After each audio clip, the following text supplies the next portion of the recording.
Ay Manaf müəllim, sizin də 60 yaşınız olarmış. Təbrik edirəm sizə, amma o yaşı vermirəm. Maşallah.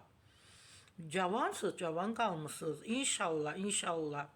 Bundan sonra yaşadığınız həyatda gözəl olsun, maraqlı olsun, mənalı olsun. Bəli, Manaf Ağayevin 60 yaşı olub. Manaf müəllim, mən düşünürəm ki, sizə də ad təqdim olunmalıdır, verilməlidir.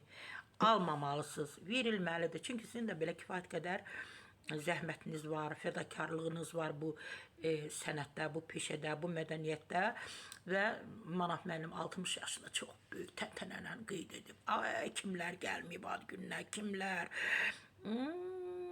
Belə şadlıq evlərinin birində keçirilib, adı yazılmayıb, tanınmış simalar hamısı ad günündə olub. Şəkillərə, fotolara baxıram. Tolikdir, klarnet ifaçısı Hüseyndir, Pünhandır, qirayətçi. Niyamətdin müəllim burada olub. Niyamətdin müəllimi qoy azından sizə göstərim ki, bax, Niyamətdin müəllim buradadır. Sonra kimlər olub? Telli Borçalı, Manaf müəllimin 60 yaşında olub. İnşallah Telli Borçalının da 60 yaşında Manaf Ağayev olar.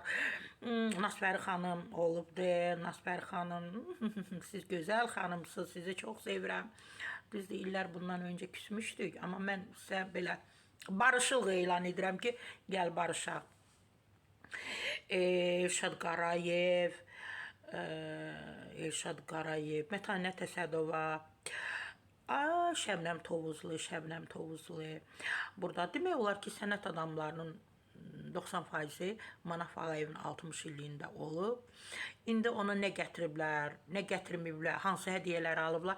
Mən düşünürəm, paralar da olub, yaxşı hədiyyələr də olub. Təbrik edirəm sizi, Manaf müəllim.